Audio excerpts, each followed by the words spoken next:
The modern hospice movement was started by someone called Cicely Saunders, and very much part of her mantra was that actually we would look after people well until the moment they died. People matter, and people matter when they come to die, however they've lived their lives. We've got a lot to celebrate in our 35th year. Our island community have continuously supported us to be here through the years and to develop the care and support they need and deserve when they come to the end of their life. People on the Isle of Wight didn't know what a modern hospice service was like at all. There were not many hospices in the country, and in other countries there were virtually no hospices. There was no consultant as yet who would be prepared to take it on. And so I was asked in my interview if I would carry out that duty, and that's what I agreed to. I have seen vast changes since I came here. My husband was in the old ward, which is now offices. There was no wider team to look after patients in the community, and that's an area that's grown and grown and grown over the years. We'd been told that the Duchess of Kent would be given a little briefing about the staff that she would meet. Then she walked around the ward to see the patients, and there was staff in and around. She was always so nice and pleasant to everybody. It gave us a bit of a lift, I guess. By this time we were getting a bit more confident about the fact that people had been critical of the things that we were doing. And then this all came. So this is now vast changes. I'm Alan Titchmarsh. Join me on South today when I'm in a very special garden that's made it all the way from Chelsea Flower Show to a hospice on the Isle of Wight. Believe me, it's beautiful. It has been a fantastic year, but we mustn't forget the sort of 34 years that came before that built up to the position we were able to achieve so much in the last year. The hospice building here really is just the tip of the iceberg. We have 17 beds, and we have the wonderful John Cheverton Centre, which increasingly over the past year has become open to the public. The reason for doing that is to actually change people's views of who we are and what we do.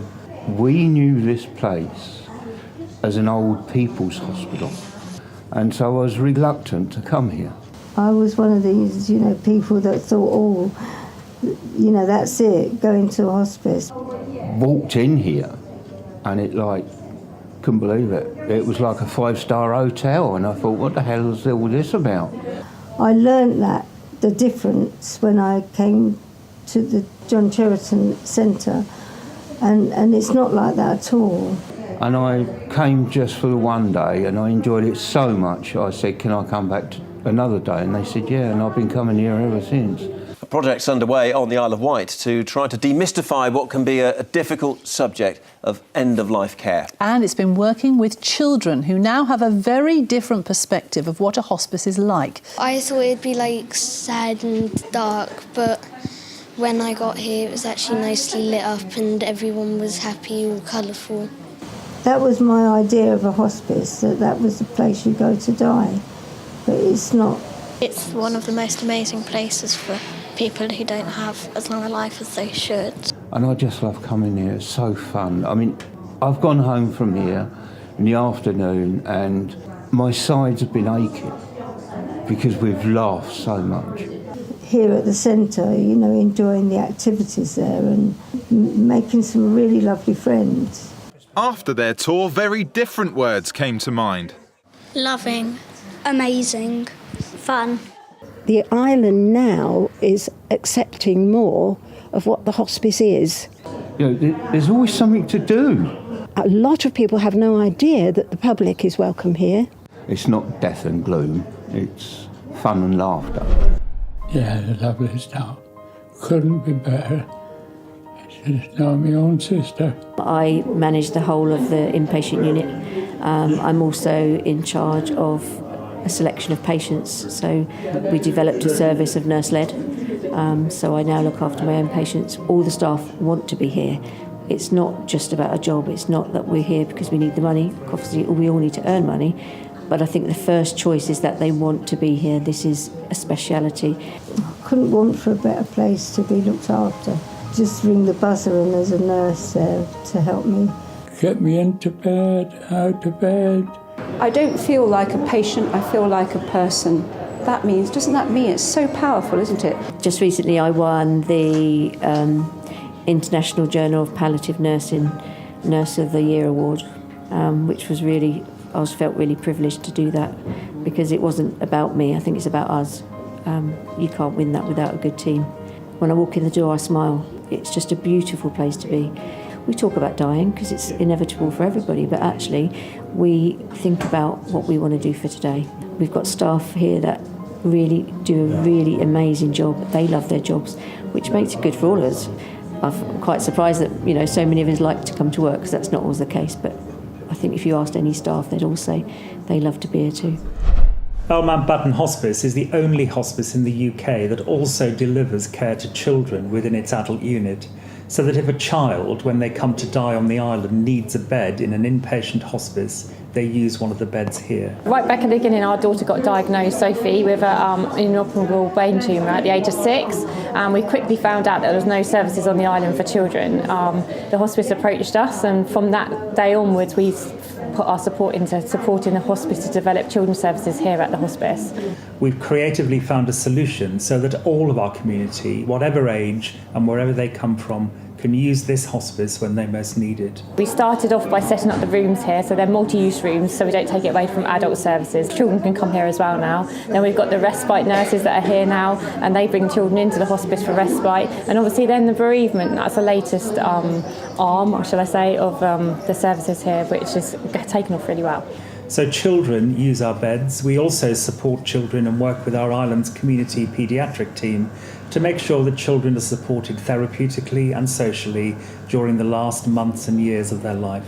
We never ever expected it to be so huge, the amount of people that have needed the services, and obviously it's growing and growing each week. They're having more and more referrals, which is great, but obviously it's quite sad that they weren't there in the first place. Without it, we would have been lost ourselves and we wouldn't be in the good place where we are today. So hopefully in the future other families get that, and we'll keep on going until we get what we need here on the island.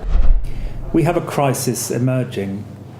We have an older population, and on the Isle of Wight we know that 1 in 3 households over the age of 65 are single people. You can imagine the complication that comes when these people come to the end of their life, of how we care for them within the places that they live, which, by the way, is the preferred place of most people when they come to the end of their life. I'm involved with the hospice because I have what they call hospice at home care. Their carers come 3 times a day. It's hospice in your heart, really, where it's not where the patient is. It has to be a broad umbrella. We look after 650 people a day at home, so that people can stay in their own homes at a time that's most important to them. And that's a real challenge in terms of workforce and our staff, but also how do we help those people who are already looking after the frail elderly, whether it's in care homes or in their own homes, to provide that care in a way that we could be proud of and they can be proud of. They dress me and they shower and wash. When they pop in at lunchtime, it's usually just to carry on with personal care, but also I think it's a chat just to see that I'm, just okay, as it were. There's no doubt that everybody wants to be looked after by the hospice and the way we do it. We have a very great standard that we want to make sure we reach as many people as possible. I can be independent in my own home because I couldn't manage on my own now without some help. Providing me with a bed, with a hospital bed, which is really good at the practical level. Rails in the bathroom, that sort of thing. And they are very good, there's no doubt about it. The island is a truly remarkable place, and we know that people who live and die here deserve the very best of what we can give them. Mum's been coming to the centre as part of the hospice just for a couple of days a week. She loves doing the arts and crafts, and she's already made one of her grandson, one of my sons, a mug. I think they're integral to what we do, and offering patients and families and carers and our local community an opportunity to come together and create something and express themselves, express their emotions, but also create something that they might want to give somebody else. Made loads of friends, she's doing lots of activities, she absolutely loves coming here. The hospice movement, including Earl Mountbatten Hospice, has been built on a trio, if you like, of care, education and research. Good quality care goes without fail, and we need to make sure that more people get access to that care in whatever way they need it. But of course, we always intended that we would influence back into the health and social care sector through teaching other people what good care can look like. I was asked to step into a position to, under a Vanguard-funded project, to increase the education to residential nursing homes. Many of our islanders and many of the public will not know the extent of the education we offer to our island community.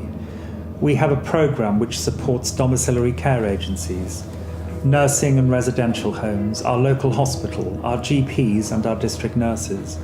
Together, we work towards ensuring that high quality, good, outstanding care is available to all people at all times. We have a 16-bedded ward, we have daycare, but we actually have 650 clients, patients out in the community. And in point of fact, it's those external community care homes and care providers that are looking after those people. So it's in the interest of ourselves and the patients that we look after to share our knowledge, and it is a very shared knowledge experience.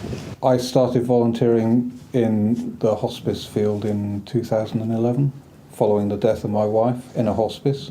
It's having that luxury of having a volunteer who can give us free time to support those people out in the community wherever they might be, and that could be just by befriending, it could be respite for the carer, it could be outings, it could be actually, one of the biggest things that we want to do is sitting by the bedside and looking after people in the last hours of life. He brings with him quite frequently this beautiful dog here called Paxo, who makes himself at home very, very quickly and very easily. I think the further out into the community the hospice can reach, the better. And it's evident there's a need. I personally feel that I want to be able to put something back into the community, and this is a good way of doing it. We also have a growing partnership with the University of Southampton. Just across that small strip of water that separates us from the UK mainland is an outstanding university. It has a very well-known and very professional end-of-life palliative care department. We need everything we do to be researched and evidenced and evaluated properly. That university is going to help us to do that, and we will continue to develop the partnership with it. Bereavement is a healthy response to dying. So we don't give people therapy, we don't sort of over-professionalise it. We say to people that they can come and be supported here in ways that they wish and at times that they wish. Yeah, my family are obviously in Turkey, and I do try and get back as often as I can, but yeah, it's enormous. We believe it's very important that death becomes a normal part of our community and that we can all talk about it openly on a day-to-day basis. We know that when people do this, when they actually come to the end of life, it does make things easier. Understanding that their family will need to know what kind of funeral they have, where the bank accounts are kept, and where the important information is stored away. All of these things are increasingly important as we move into a future where more people will need the care that we can give them. It's just been an amazing, it's a relief that there's a place, there's people here that care. Our Children's Bereavement Project, which is due to a partnership with Kissy Puppy, which is a local children's charity, enables people of all ages across the island to be supported through bereavement. It's been great that we've introduced the bereavement service for children and young people, and I think that we need to grow that and think of that going forward and what else that can provide. We offer individual sessions to people so they're supported well, but we also offer an increasing range of group bereavement sessions, both for children, teenagers and adults. Our fundraising works with our community to bring around £5.2 million to the table year on year. That's an extraordinary achievement, and I think we should take stock during our 35th year to really celebrate and be proud of that. I love doing fundraising. Again, it's all about getting out there and giving people the information about what we do. I've done the festival this year for 3 days. I've done the Osborne Run. Me and my colleagues run the Great South last November. We've had marvellous Walk the White experiences, raising more money than ever, more people walking. People will enjoy a hot bath this evening after taking part in the Walk the White event. It's a 26-mile route from Bembridge to the Needles. Organisers hope the walk will raise £250,000 for the Earl Mountbatten Hospice. Yeah, we have lots of fundraising events to raise the pennies, as Sophie used to say it. We are a charity with charitable objects, and it's important that we use the money that's entrusted to us wisely and purposely to make sure that people get what they want when they deserve it. It's quite humbling, really, and the trustees never take that for granted. But we know we've got to continue to build on that to make sure we're sustainable for the future. As a hospice, we have a presence at every corner of the island. I'm always struck by whoever I talk to has heard of the hospice, has either had an experience here or has an opinion about what's going on here. We have 10 shops across the island. These shops really are our front. They're the first place that many people visit and hear about the work of Earl Mountbatten Hospice. In the future, we're going to be focusing on what those shops need to look like. We're looking at how people can get good information from volunteers who are well trained and well supported. We're looking at how people can come there together socially through a small cafe or small group work that can happen in the shop itself. Our shops always have to be part of our fundraising offer, but of course, as a public place out there in the community, they offer a lot more than that. You will know that we were very thankful and very grateful to get an outstanding rating from the Care Quality Commission as part of a recent inspection. We delight and we are proud in being outstanding. There was a fair amount of change at the beginning of the year, but that has all sort of coalesced together, working with the board to achieve our outstanding rating with CQC, which is just fantastic and a real tribute to all the work. But we want the rest of the health and social care sector on the island to be outstanding alongside us. And we won't give up until that is the case. That's our drive and that's our commitment and that's our passion. Where am I going to get treatment and that for my legs? I mean, the hospital's good, but they haven't got the facilities or done it. You know, a staff is supposed to do it, I don't know. It's like being in a hotel, but with all the lovely nursing people around as well. I think they're very good. You don't always get good care, do you?